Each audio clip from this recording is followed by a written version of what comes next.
going on, everybody? You are live with Osiris. Welcome to the Author's Lounge.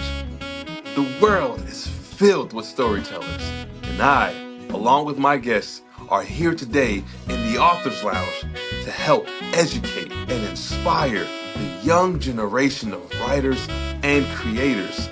Now, my guests are professionals in publishing, writers from a wide range of formats, and successful entertainers. They will provide beneficial advice on what to do and what not to do on your path to success. So, without further ado, I'll present to you our next guest. Let's go.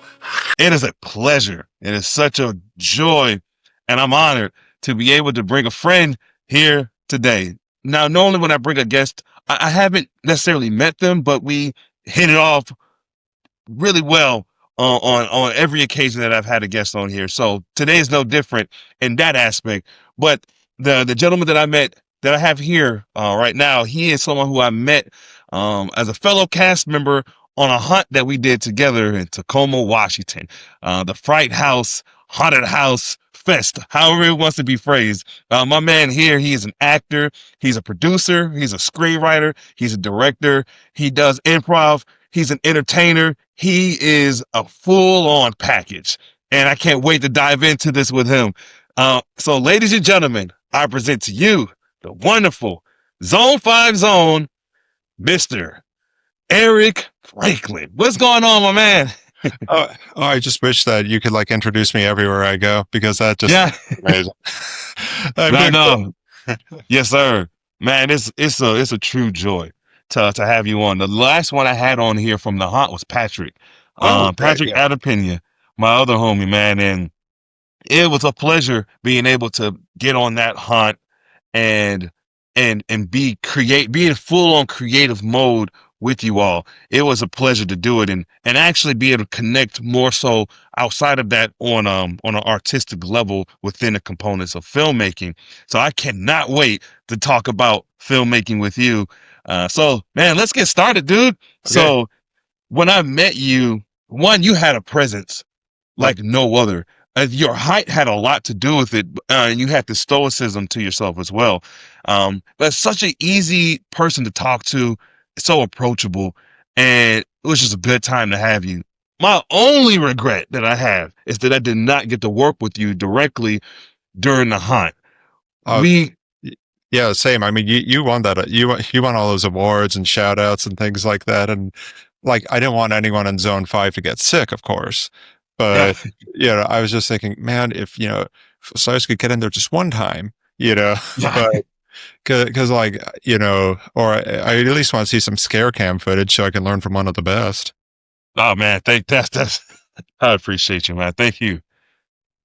Man, no, it was, I wish we had that opportunity during a hunt. But yeah, unfortunately, with me being an alternate, and I think it worked out that I was an alternate because I was able to work with so many people, but I'd never want the idea of man, if only they get sick, there goes my chance. But I was willing to just, if they created an opportunity for me to even be just plugged into your element, to your zone for even one of those days, I would have enjoyed it. But the hunt overall was well for you. What was your experience like with the hunt?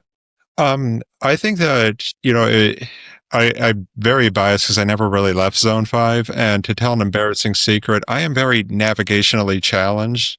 So when they're like, oh, do you want to wander around the haunt? I'm like, no, because I will never find my way back. Thank you. Yeah. but it's like GPS was made for people like me. You say the word north and I'm just going to stare at you kind of huh? I'm like, I know where it is on a map. Am I facing north? I have no idea. Probably not. Yeah. But, that's awesome.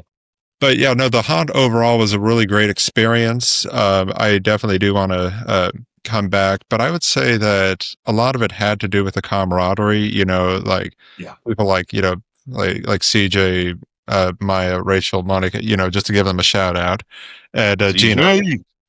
Yeah, they definitely. It's I don't know what it was like being an alternate. I called you guys mercenaries because you would just hop around from place to place, and it sounds like it was an alternate. That's so accurate. Yeah. but the thing is, it's like I saw everyone at that haunt giving like 100%. Everyone really cared about making it a great experience for our guests. And as a performer, that inspired me to think like, I am not going to let these people down because they are working hard. And here's the thing. It's like when I see people like 20 years younger than me, giving it their all. And I'm like, okay, I've got to, be an example. And and also I've got to keep up, you know? Yeah. But, speaking of Zone 5's rating, but anyway, I think that that it was, just like maintaining that level of professionalism, is very important. And also, I think that, the haunt isn't, I mean, I'd say it's very affordably priced for what you get. But, that being said, it's like, it's a paying customer coming through. So I'm thinking, okay, I'm going to do my best to give you your money's worth. Right. And, I will say it's a little bit of an ego stroke when some people are like, oh man, that guy got me, So, like I was creeped out, but that guy really scared me. And I'm like non-character moment. He's like, really? Thank you. Yeah. Character like, and you're gonna die. That's awesome, man. Yeah. When I was doing security work before I was able to be plugged in as one of the characters, and I would walk through the zones in your zone, man. That even in thinking about it, I just remember like, I hope I can somehow be in this zone. You look, the mask kind of had Baraka Mortal Kombat vibes. Oh, I got that. Yeah, plenty of times. And yeah, people like, hey, you're Baraka from Mortal Kombat. And I'm thinking, okay, I'm fully prepared for this. So I just pointed someone and I would say and I can't even do the character voice properly, because it's like, I had to adjust how I talked to get that articulation. Yep. Like I have to avoid B or P sounds because, I mean, if you see all the teeth, it's like you can't make any noise with your lips. So it's like, I'll be like, and I'll finish you next, Yeah, there it is. There's the voice. Oh yeah, actually, CJ's forbidden me from doing the full voice around her because she's like, "That's creepy. Don't do that. That scared me every night." I'm like, "Okay, I didn't know." No, dude, you, and then oh man, and freaking Monica. Shout out to your zone, but man, Monica's the homie, man. Like her and her husband Cliff, man. Monica, I remember seeing her and her scream. It was just like, it was piercing. Dude, I can hear it all the way from the opposite side of the theater or the haunt or whatever the building was that we were in. Her sound was really unique, and how high she was able to like pitch her tone. But yours was awesome, man. I had a good time in that area, and I'm glad that you definitely gave the customers their money's worth, as well as the members of the cast. And it was a memorable time, and I don't know how it can be duplicated. I don't know what 2026 is going to look like in terms of the haunt. Yeah, how about yourself? I'm planning on actually shooting a bit of a Spider-Man fan film that I'm working on there at some of the existing sets. So I was talking with Erik about it. This is not an existential crisis for people listening. The fellow who runs the haunt owns it is also named Erik. Spelled properly with a K, I'm going to add. But that's awesome.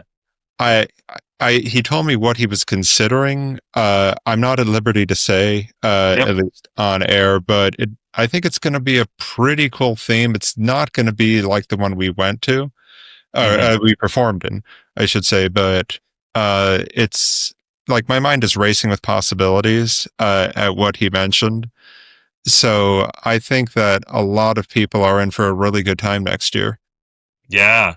No, that's awesome, man. Man, Eric and Angie and the whole team and that leadership team. They were awesome. And that is one thing that I was grateful for, where I was able to be an element lead and security. I got to really sit in with them and pick their brains and see how they see things on the opposite side. So it was a weird dichotomy in the position that I was in on that hunt, because I was on both sides and I could fully see how both sides came together to produce a product that was at the best benefit of the customers. And and that truly resonates. That resonated with me, and I'm sure it resonated with you, how everyone came together as one. And Yes. so on that topic, right, that brings me to filmmaking, because filmmaking, as you were talking about, being able to go and pitch these ideas, this whole thing is it's camaraderie, it's a team effort. And when you really put into perspective, this is what I want to do, the rest is magic. But you're talking about one of your projects, so let's talk about the projects that you worked on. And I Okay. had an opportunity to watch one of the shorts that you sent me. I can't remember the title from the top of my head, but I remember you sent me it Oh, via text. yeah, Terror You for remember? yeah. Yes. Yeah. Oh, well, it was funny, man. It was funny, but and very much enjoyable. Well, where do you get your ideas from when you are cultivating a film? Oh, with that, it's like sometimes I have to get intrigued by something. Sometimes I'll be watching another movie Hmm. and I will see a scene and then think, well, what if it went off in that direction? Different than what the filmmakers had intended. Hmm. And I'm not disparaging anything of the story. I just like it's that classic what if scenario. Or Yeah. sometimes I'll be watching a movie and I'll think, well, what if the story started right here? Hmm. And it's like, because as viewers, if you're like an hour into the movie or something like that, we'll know the context of the scene. And, we've built these relationships with characters. But I just thought, like, if you stumbled on the scene, what would you think? Yeah. And actually, one script I'm writing now came from, I watched a slightly above average action movie. It was like from the 2010s, and it had one scene in there that I thought was a really good scene. Yeah. So I thought to myself, but I remember that scene from a while ago. I thought, okay, I'm curious as a writing exercise if I did my own version of it, Hmm. what would it be like? So I wrote this 7-page scene, and I thought, okay, this is a really good scene. And then I look at the clip on YouTube and I realize, oh my God, this is nostalgia goggles because this scene Yeah. is very, very not that good. um, and I mean, I do want to give shout out to the actors because they were trying their best. It just the writing wasn't there to support them. Yep. But from the scene, and again, it was like I want to say like 45 minutes into the movie, give or take. Hmm. But if you started here, you'd have so many more questions and intrigue Yeah. that I'm like, okay, well, I guess I've got a new script now. uh, Yeah. yeah, yeah. I mean, I guess in a nutshell, that would answer the question. No, I appreciate that. And the ideas coming from other artists is such. I think it's a beautiful approach, because you are, in a sense, getting inspired or bouncing ideas off of your contemporaries. And I believe that to be such an organic method to form these opinions and these thoughts, or this process on how you want to create yourself. Or maybe you saw something like a picture that appeared in the film, or a picture on the side of the street, or you went to the library and you saw somebody outside walking, and maybe they slipped down some stairs, and boom, you have an array of ideas that just popped into your head, that you feel like you can translate into some sort of aspect of a film. Now, do you, oh, go ahead. No, no, you go on, go on. Oh, sorry. Okay, I saw something on the tip of your tongue, so I was like, I don't want to cut you Oh no, off. no, go ahead. It's your show, man. Yes, sir. Okay. Yes, sir. All right, man. But so the next thing I wanted to ask you, right, is when it comes to casting, because from what I understand with you, because you write and direct and produce, you take control of your film. It's like very much like a Quentin Tarantino approach, which I really love that approach.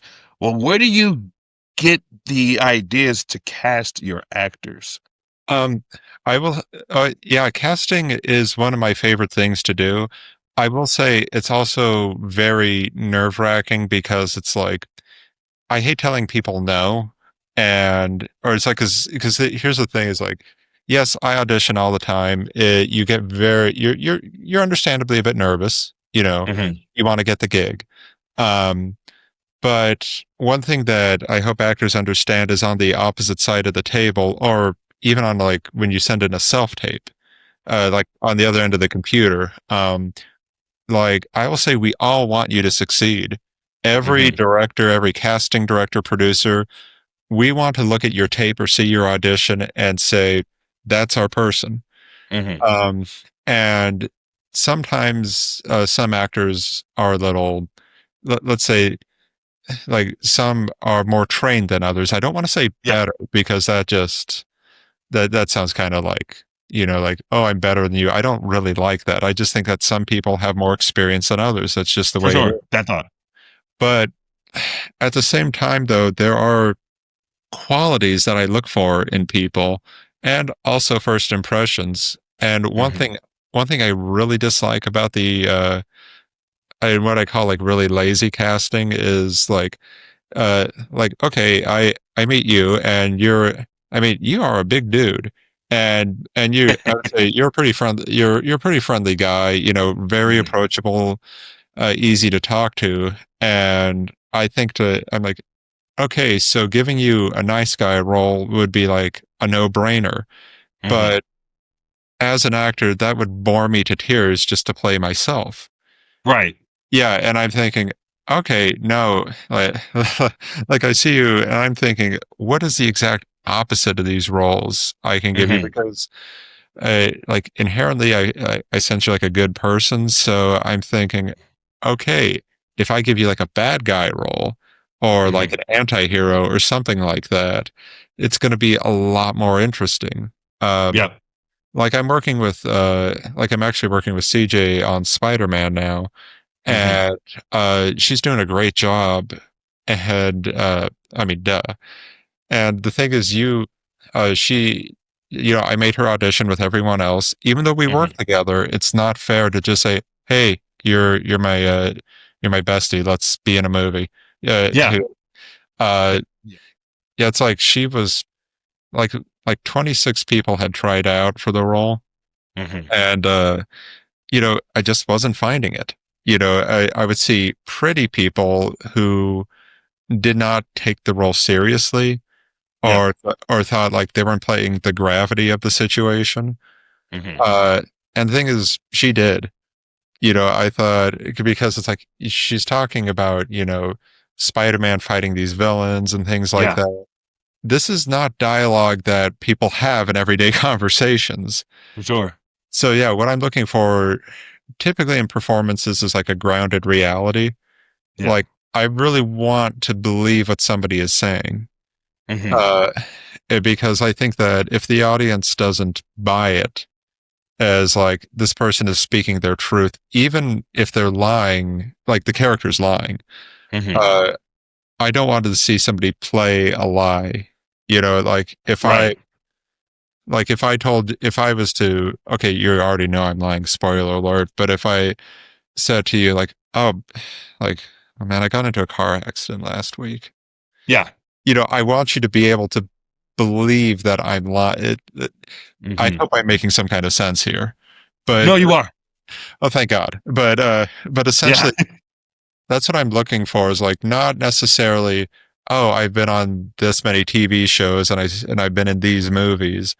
I just want somebody who can like knock it out of the park and be Mm-hmm. honest on camera. Oh, yes. And to that point, one of the things that I've learned about being a performer or being a storyteller is the real idea of capturing the emotion of the character. And I think that some people, even in something as simple as an audition, they'll go into it and they'll read it and they'll conceptualize what they believe the character to be. And a lot of times I've seen it to where, hey, this character is angry, deliver it, and they just start shouting. And it sounds, it's so simple. it's such a simple idea of you just got to find the emotion, but it's so hard for people to find the emotion when they're put into that predicament, right? Like, do you have any difficulties when you're on the opposite side saying, okay, hey, I really loved what you did there, but can you give me more of this with this emotion? How's that for you? Yeah, I think, first off, great question. I think that when it comes to directing, you'll see a lot of, I'll just be honest, you'll see a lot of film school nerds who will have just, who don't understand acting, don't understand what Mm-hmm. it's like to work with an actor. They will know exactly where to place a camera. They will have studied the great editors and know exactly where to cut a film. Mm-hmm. They will see great performances on screen and say, do that. But when it comes to talking to an actor, it's like, I'm not going to mention names, but there was one student film where this guy, director, he said to me, okay, so you're going to start off at the couch and then I'm going to want you to walk here because the camera's here. And, and then, get angry. And I think to myself, I'm a professional. I will do my best to oblige you. But Right. it's like, you literally want me to take 5 steps and have an emotional transformation? Mm-hmm. You know, like, give me some guidance here. What I try to do is, like, I often say I don't hire actors. I work with my friends. Mm-hmm. Cause, I guess I'm like the Michael Scott of filmmaking, but, that is that is awesome. I but love Michael Scott. I just hope that I don't make a threat level midnight. But I think that with, like, okay, if I was to direct you and okay, anger, that's a really good one. If I told you, okay, okay, be angry, what does that even mean? How do Mm-hmm. you, I mean, people show anger differently. Exactly. It's like some people like have a slow burn in them. Mm-hmm. I, I have like, RBF very badly. Ah. And, and so many people, or it's like oftentimes I'm just thinking about stuff and people are like, man, you look really intense. I'm like, Mm-hmm. literally, I forgot the lyrics to a song and I'm trying to remember them. But if you think I Yeah. want to, but that's the thing is like, I can't tell you be angry. If, however, I give you the direction of, uh, think about a time somebody betrayed you Exactly. and action. As a performer, I'm trusting you to be able to go there Mm-hmm. and allow yourself to be vulnerable enough. Now, it's not, it's none of my business what the person actually went through. And Mm-hmm. again, I just want to bring up, my friend, CJ. She, she had to do a very emotional scene in the film. Mm-hmm. And, she told me what she was thinking of. And I'm not going to disclose what it is. For sure. Yeah. Yeah, Yeah. I but don't recommend anyway, it either. she went to an experience in her life, and this is like her first day of shooting. Mm-hmm. So she went in like really like just dove into some really heavy stuff. And I have to say that I could not tell it was her first day of shooting Yeah. as a professional, because she allowed herself to be open and vulnerable and access Mm-hmm. those emotions. Uh and and yeah, I think that, so yeah, with direction, it's Mm-hmm. not like it's not painting with primary colors. It's not like, Right. okay, Cyrus, now you have to be happy. And, Mm-hmm. like, some people aren't very exuberant people. Right. And some people are like, can you go bigger? I'm like, oh yes, but I prefer other adjectives here. For sure. Yeah. Those are those are very valid points, and because it brings back this conversation I had with Monica, because Monica, she is like after she got a dose of performance from the haunt, Mhm. she full-fledged wants to do it for real. And I'm like, you should. You have a look, you have a demeanor, Yeah. which translates so well on screen. And what's my battery charge? Oh, 46 minutes. Okay, cool. My battery preserve thing came on and said, hey, you you might want to put your plug in. But anyway, yeah, she has a presence that would translate well on screen. And so she was talking to me about, hey, I'm thinking about doing this or XYZ. Like, what are your thoughts? And I know she reached out to you and she reached out to Patrick as well. And one of the things I told her was, you can go to all of the acting classes, acting school for years and years and years, but you will not get true experience unless you're on a film set. Absolutely. In that regards, like, I mean, you can go to do theater and get experience as a performer and understand how to tell a story as an actor. But of course, the venue changes once you go from stage to screen. And what I was encouraging her to do was, rather than investing a lot of money into taking acting classes continuously, and I encourage it if anyone has never done any sort of any sort of film work at all, and they must go to an acting class, by all means do it. I just don't recommend it to be a forever thing, because I believe it kind of puts this person in a box of, this is kind of like a training environment. I don't know. What are your thoughts on that? Um, I I do agree. I will say that if I could give a shout out to the acting school I currently attend, Mighty Tripod, up in Georgetown. Um, Mighty Tripod. yeah, they fun name, run by Angela DeMarco and David S. Hogan. Mhm. I consider them very close friends too. So Very nice. but I've studied at other acting schools up here as well. And Mhm. not saying you can't learn, but one of the things that they do is they actually do record classes and treat it like a film shoot. In a Mhm. way, it's a very good introduction in, I would say, a safe environment to get used to being on a set.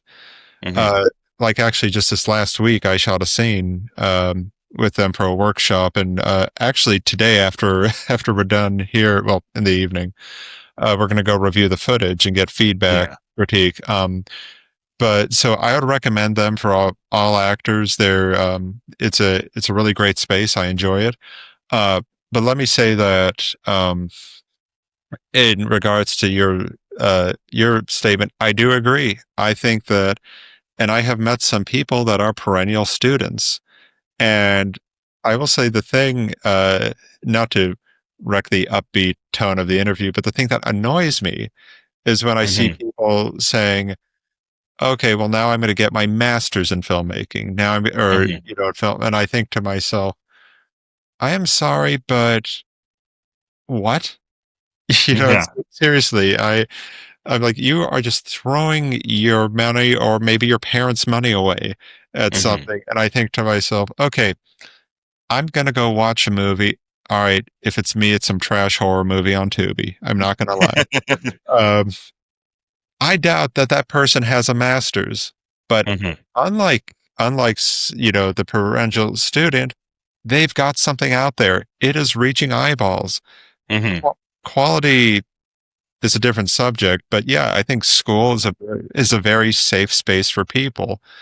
And it's like I made a very terrible movie right out of college that no one should ever watch, and now everyone's going to watch it. I don't know why I said Yeah. that. But the point is, it's like I got roasted critically. I got all kinds of bad reviews everywhere. And Mhm. here's the funny thing. Yeah, it definitely knocked my film school ego down a peg. But to illustrate your point, it was school. I did well in a school structured environment. Real Right. world is not as forgiving. Mhm. And and so I thought, okay, well, this is a lot harder than I thought it would be, but Yeah. I suppose you could either just like look at these reviews and say, okay, clearly I'm not good at this. I'm going to go, do something else. Or to quote Ed Wood and from the Johnny Depp movie, like, Yep. work I through love the that other movie. stuff. My next one will be better. Yes, exactly. Yeah. Exactly. You always got to look to the future. If you believe in a vision that you have for yourself, if you believe that you belong in this industry, you have to keep going. And I think that it would behoove the person to not put a product out there. We're in an interesting time where social media is on another level when it comes to promotions and it comes to marketability. Because if done correctly, and well, I shouldn't say correctly because that would imply there's like a strict way to do it, and it's really not. But if just done at all, you could really put yourself in positions where you can showcase your talent and showcase what you can do. And it might also streamline the process of a person getting cast because everything is so social media based, on top of going to these places in person, that you can only better your chances if you put a product out there. And so one of the things that I would recommend too, like in tandem to what you're saying about the film school, and I agree, by the way, I definitely think with film school, you don't necessarily need a degree. A lot of people get it in grunt work style. They go and they just bang it out project after project after project. And if you put this person in here, let's say an 18-year-old right out of high school, they go straight into college, 4 year film school, right? As an actor versus an 18-year-old right out of high school, and they go straight into auditioning and they go straight to films, and they're making short films, they're making indie projects, maybe they're casting a feature, but they're doing it in that same time frame. And after 4 years, you take those same two people and not put them side by side to say who's better, because I don't think that's healthy. Yeah. But if you take side by side, hey, which one would you take for this project? This person who went to school for 4 years and they got their education on the process of it, or this person here who was doing it for 4 years? Yeah, I agreed. I will say, as the person who went straight out of high school to college, Mhm. that I would say, yeah, times were different. Yeah. We're roughly about the same age, give or take, Mhm. give or take. But we were told a lot, go to college, and Yeah. it's the thing to do. And I mean, I do recommend, college. I do recommend you get as Mhm. much education as you can. But the thing with film in particular, it's not like it's a medical degree. You know, Exactly. it's not, not like a law degree where, you absolutely need that education. Art is like there's no set path to art, which is great Mhm. and also very daunting. You know, Yes. yeah, Oh, yes. I mean, it's like,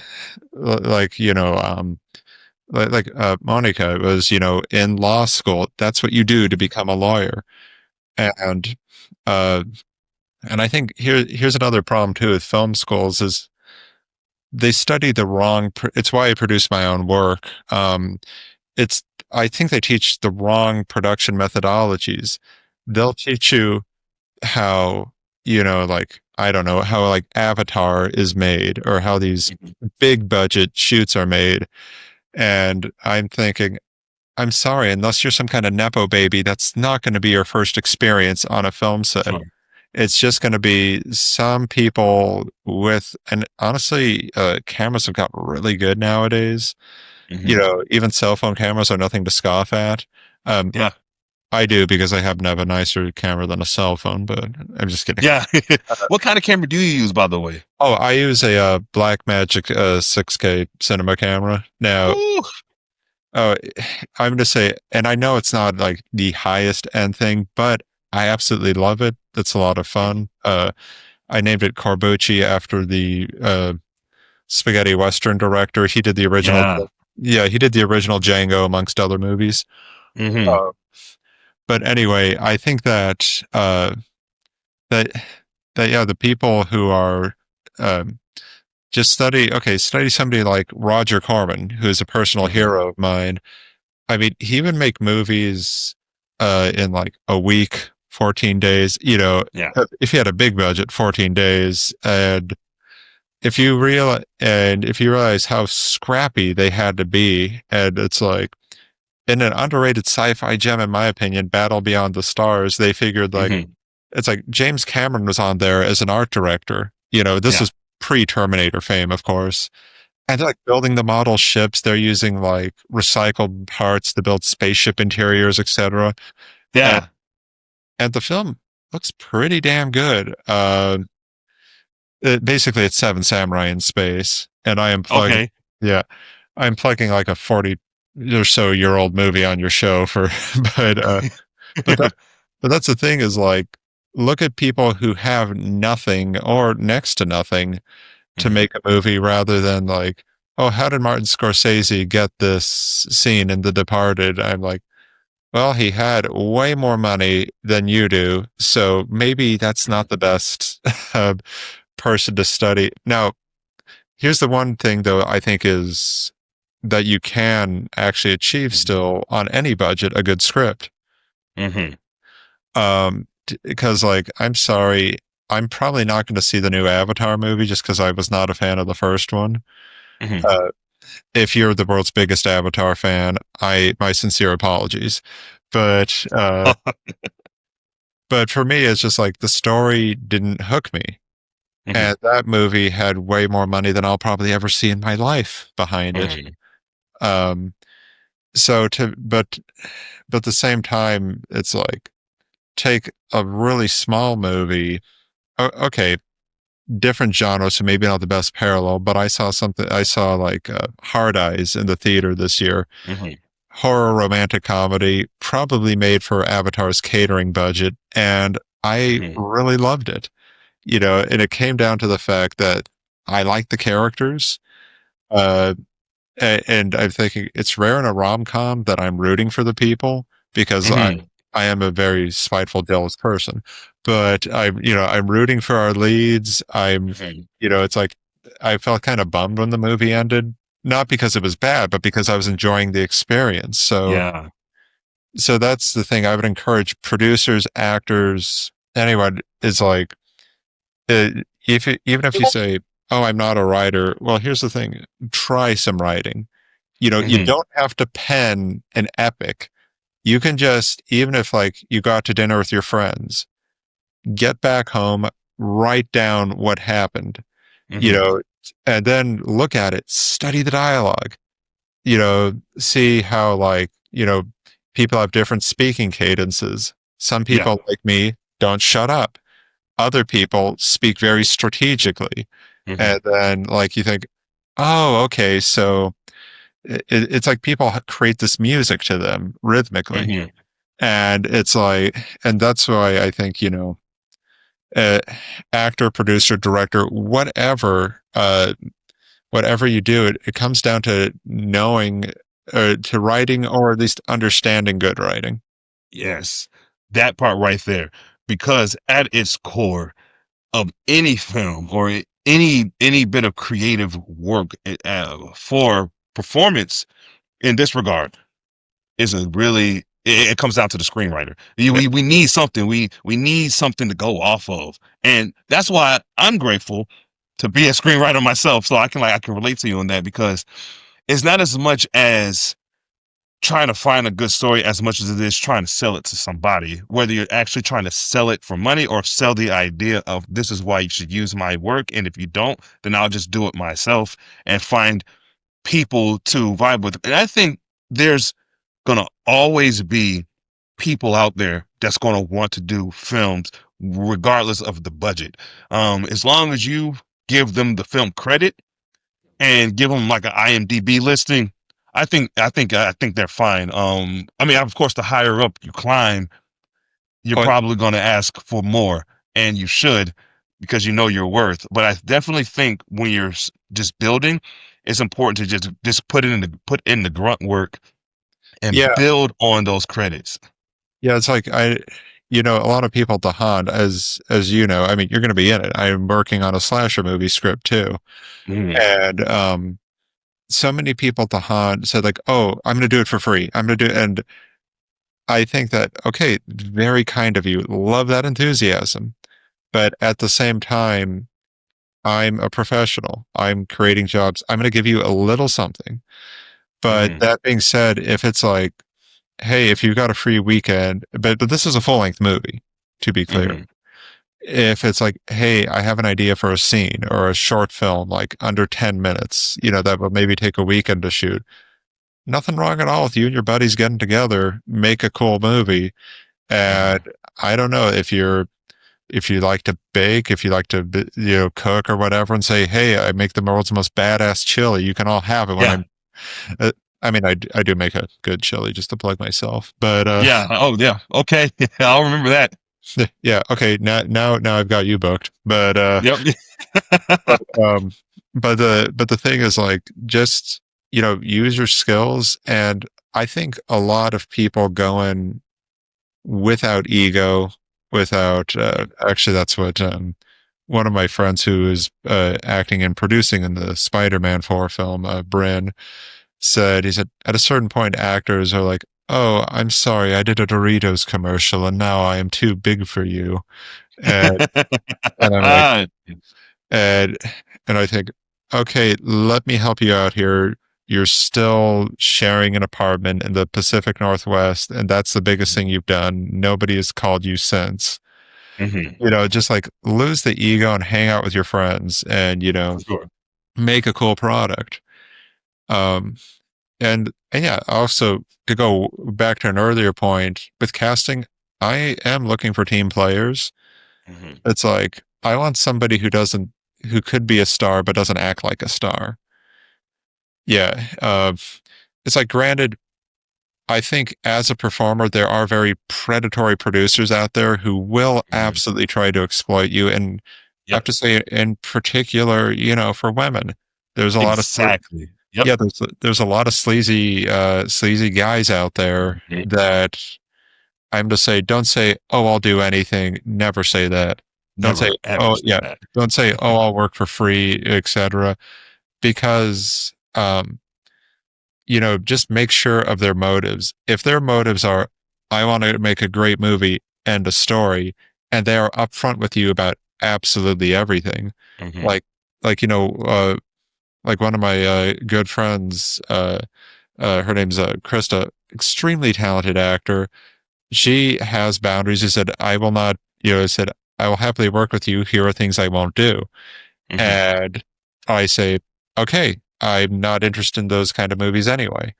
So, we have a great friendship and working when we work together. It's always a pleasure. But the thing is, like, but in particular, be eager to work, but vet who you work with. I think, Exactly.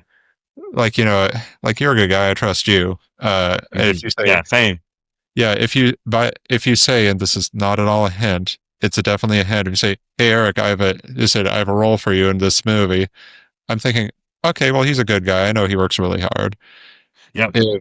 If Joe Nobody says, "Eric, I have a role for you," I'm gonna look him up. I'm gonna talk to friends. Say, "Hey, do you know anything about such and such?"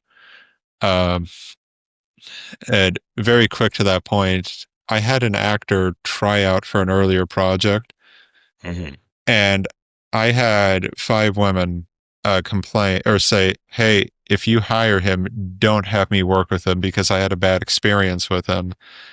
And I mean, honestly, it only took one for me just to say, "No, I'm not going to hire you." But when you have 5, say the same thing. Yeah, with 5, I'm like, "Dude, I'm not even going to look at your audition tape because you're making people feel uncomfortable." And as a producer, to quote Spider-Man, with great power comes great responsibility. Yeah. Hey, I wanted to ask you too, while it's on my mind before my computer dies on me, is what's the film market like around the Tacoma to Seattle area environment like? If you're looking for Hollywood big, it's not here. I hate to say it, but if you're looking for people who are, I'm going to say, a lot of horror is shot up here because of the gloomy atmosphere. Oh yeah, I can tell. I'm not complaining, but yeah, I will say there are people who are extremely passionate about what they do, very dedicated. We all want to put Seattle on the map like it was in the 90s, where, we had a lot of cool movies and stuff shot up here. I think that the state and government needs to get behind the artists. Because, like, honestly, this is my home. I love it up here. I'm going to keep shooting here. Even if I have to, do the Robert Townsend method and rack up credit card debt to do it. Yeah. By the way, Hollywood Shuffle is one of my favorite movies. Great indie filmmaking. The guy maxed out all of his credit cards to get that thing made, and awesome. So nothing but mad respect. Yeah, for sure. But the thing is, like, in the scene, I think it's like any other art scene anywhere. You'll find good people who are really excited to work, eager to be your friend, in a good way. And, just getting together to make some really neat products. I should say products, make some really neat art and get it out there into the world.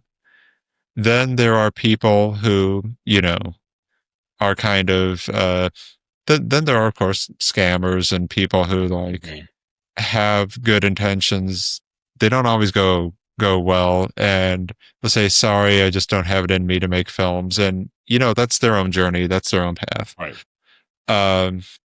I, I don't, I think because here's one advantage of it being a small community is that people who are, I think people who have bad motives, let's just say it like that, get rooted out really fast. Exactly. So, whereas in a market like LA or New York, they can just kind of fade into the background, maybe get a different production company going, or, change the name up where you don't know who they are. Exactly. Yeah.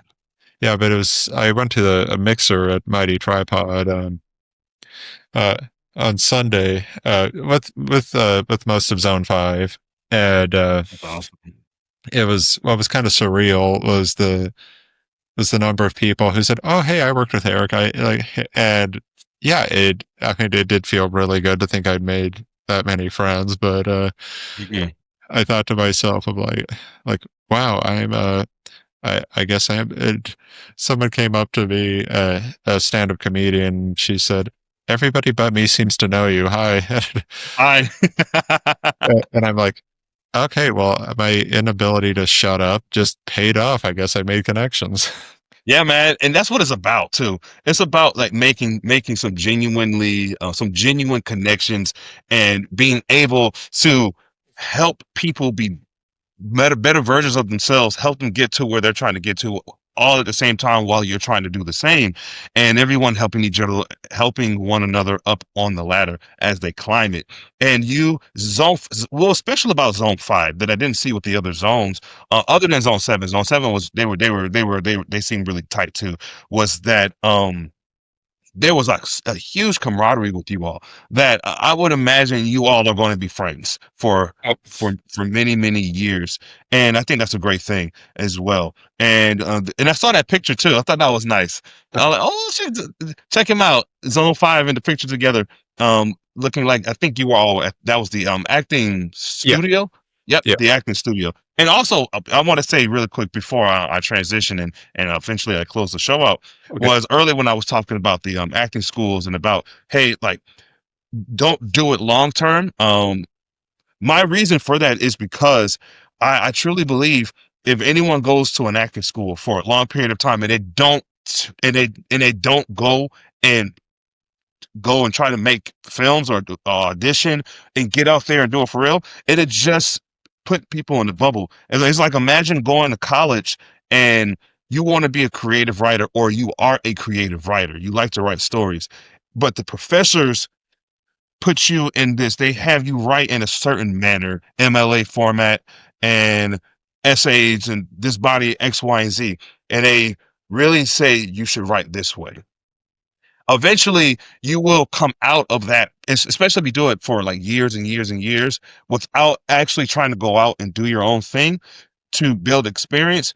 You're going to come out in a way that is just confined to what that is, and you might almost do yourself a disservice. And I think oh, go ahead.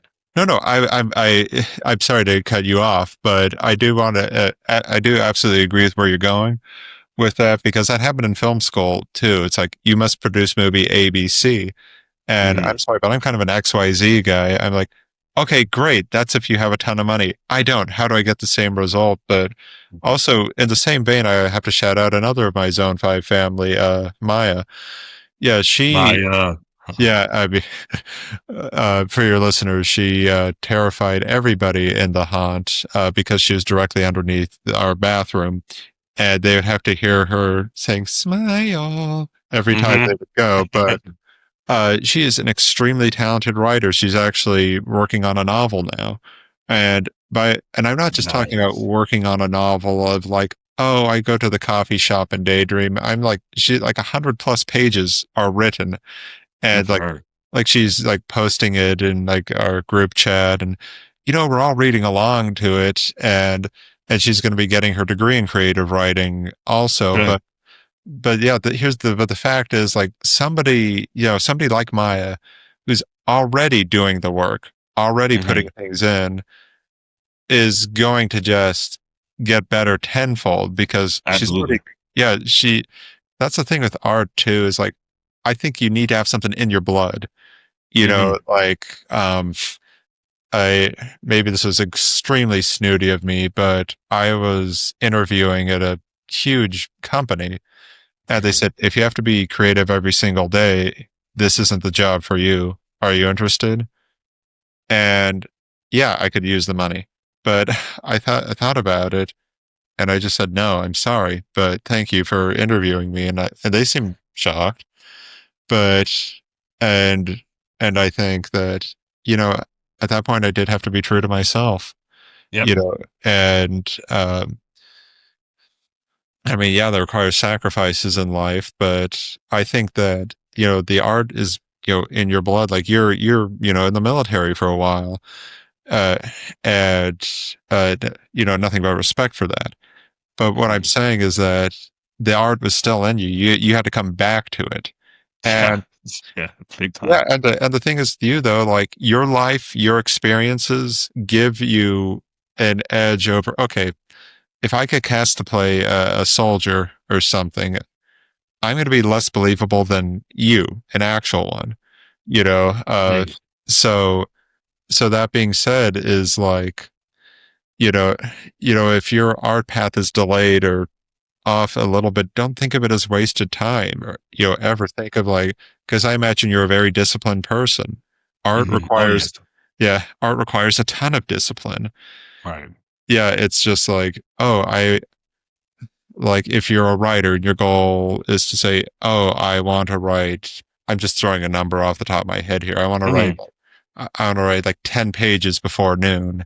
And that, it's like somebody like you has a much easier time accessing that strength and discipline than Right. than I would say someone like me without that experience. Um, but uh, but yeah, just, yeah, the art's in your blood. You felt it pounding, and you're like, okay, I've got to get it out. And the teaser trailer is excited. Can't wait to see the full thing. Uh, Oh yeah. yeah, Oh, yeah, thank you. yeah. And speaking of discipline, when are you going to get that out, man? Oh, so so it's funny because I'm working on two shorts at the same time. I'm working on a silent film, and that one I plan Oh on yeah, dropping Yep, I plan on dropping that one January 1st, 2026. I'm gonna pop up the new year with that one. I'm not sure about the other date. I'm kind of like thinking around February time frame after I come back from San Francisco. So like the idea is a really silly one because it looks so serious, but it's really not. So like here's just a quick story what it's about. So the character, right? Let's call him Midnight, because it's called Midnight Fruit Slayer, and I got the idea from playing Fruit Ninja. And so he's saying all these things like the character is, like his pretty much his woman left him for someone else, and he lost everything. He doesn't know what to do. But the joke is that she decided to no longer eat meat. She just decided to change her life, and she wanted to eat fruits. He didn't want to do that, so she decided it's best we go our separate ways, and that is what set him off. And now he wants to go on a spree of attacking all kinds of crazy fruits. So to literally just think of the game Fruit Ninja, but with a little story, comedic slash serious tone behind the story. Like he's serious, and these fruits are little characters that are like, what in the world is wrong with this guy? So I that's the mean, concept of it. I would say honestly that kind of fits your personality to a T. You think you have this big and intense dude, and then Yeah. just like fun nonsense just comes out. But I love that. Okay, but yeah, and as a producer, the discipline it takes, Hmm. to get it done. Um, but yeah, I think that getting back to the point, schools, you get out of it what you put into it. Yes, sir. I just don't think that. And the thing is, if there was no film schools in the world, I would find a way to make movies still. Absolutely. If you go back in early cinema, somebody like John Ford, amazing director. I'm sorry, he did not go to film school because they didn't exist. They were still pioneering film. Exactly. Yeah, so I'm like, if this guy can figure out how to make a great movie without a film school, then I think that, and not disparaging him necessarily, and also shout out to someone like Mabel Normand, silent film star, actually taught Charlie Chaplin how to direct. Yeah. But she actually starred and directed in the first feature-length comedy. It was a silent film. Yeah. But, nobody taught her how to be, especially in like the 1920s, a very extremely, even more so than today, male-dominated industry. Right. She was a pioneer. She was the first. And I think that, people need to acknowledge that, and realize that people before you struggled to get you to where you are now. So you can learn not from your literal ancestors, but even from like your creative ancestors. Exactly. Yeah. No, that's beautifully said, man. And I think on that note, I'm gonna close it out because my battery is on 3%. I told you. No, dude, this was freaking awesome, man. This was awesome. And I was hoping that we can go close to an hour, even though I slotted it for like 30 minutes. I'm like, no, I think this is going to go to like the hour mark. So that's solid. It's really good for the listeners. They can pull something from away from this, be inspired by wanting to create a film or be in a film or whatever the process is. And it was a lot of fun, man. It was really fun to reconnect with you. But to kind of close the show out, any closing remarks before I let you go? I think I talked a ton about a lot of what I have to say. It was an absolute pleasure to see you again and to talk with you. Can't wait to collaborate with you more on Take Two. Can't wait to collaborate with you more in the future. And can't wait to watch your shorts. Yeah, thank you, man. I'm looking forward to it as well, and hope you enjoy yourself and enjoying the holidays, and just definitely continue to stay in touch. Yeah. Really quick, for anybody who would like to see your work or your body of work, is there a website or is there a social media handle that you wouldn't mind sharing? Yeah, absolutely. Because I also, my day job is a comic book artist. Nice. In addition to film. So I go by Erik on Paper, the joke being that, well, that's me on film. This is me on paper. Yeah, so that's awesome. Yeah, Erik on paper. Then that's my YouTube, that's my Instagram. I post on Threads accidentally. Just my Facebook goes on to Threads. Whatever. But yeah, just look me up everywhere. Erik on Paper. That's somewhat of what I'm known for. That's awesome, man. Well, hey, I appreciate you very much. And hey, everyone, thank you all so much for taking the time out of your day to tune in to today's episode. Erik, my man, you are sensational, and it was a pleasure to have you on. And I'm looking forward to continue to stay in touch. Absolutely. And on that note, you all take care. We'll catch you next time.